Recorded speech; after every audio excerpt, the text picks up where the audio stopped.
YCP ప్రభుత్వం చేసే కుట్రలు కుతంత్రాలను ఛేదించి రాష్ట్ర ప్రజలను కాపాడటానికి ఎన్డీఏ కూటమి ఏర్పడిందని గోపాలపురం కూటమి అభ్యర్థి మద్దిపాటి వెంకటరాజు అన్నారు.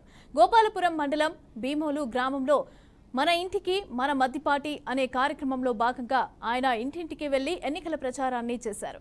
ప్రతి గడప గడపకు ఆయన ప్రచారం చేస్తూ ఈసారి ఎన్డీఏ కూటమికి ప్రజలందరూ ఓటు వేయాలని పిలుపునిచ్చారు. ప్రచారానికి గ్రామ ప్రజలందరూ బ్రహ్మరథం పట్టారు. ఇక అడుగడుగునా మద్దిపాటికి పూలమాలలు వేస్తూ శాలువాలతో సన్మానాలు చేశారు.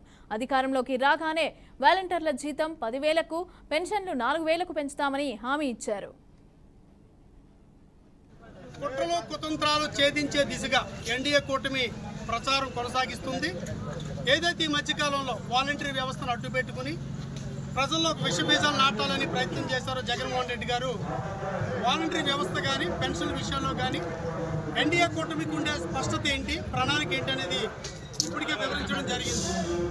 ఏదైతే వాలంటీర్ల వ్యవస్థను కొనసాగిస్తామని చెప్పడమే కాదు, భవిష్యత్తులో తెలుగుదేశం పార్టీ, జనసేన, బీజేపీ కూటమి ఎన్డీఏ అధికారంలోకి వచ్చిన వెంటనే వాలంటీర్ల జీతాన్ని 10,000గా చేయడం కావచ్చు, అదేవిధంగా పెన్షన్లు కూడా 4,000కు పెంచి అది ఏప్రిల్ నుంచే పెరుగుదల తీసుకుని ఏప్రిల్, మే, జూన్ 3 నెలల కలిపి జూలైలో ఆ 4,000తో పాటు ఈ 3,000, 7,000 రూపాయల పెన్షన్ ఇచ్చే విధానం కావచ్చు. ఈ రెండు విషయాల్లో స్పష్టతను తీసుకురావడం, అదేవిధంగా విద్యార్థులు కావచ్చు, యువత కావచ్చు, వీళ్ళ కోసం ఉపాధి కల్పన, మెగా డిఎస్సి వంటి ఏదైతే జగన్మోహన్ రెడ్డి గారు అబద్ధపు హామీలు ఇచ్చి జనాలు మోసం చేశారో, Telugu Desam party, Janasena, BJP NDA కూటమి రానున్న రోజుల్లో పరిపాలన ఇవ్వబోయే హామీలన్నీ స్పష్టతతో ఇస్తూనే ప్రణాళికలతో ముందుకెడుతూ రేపు ఈ హామీలు నెరవేర్చే దిశగా పరిపాలన ఉండబోతుంది.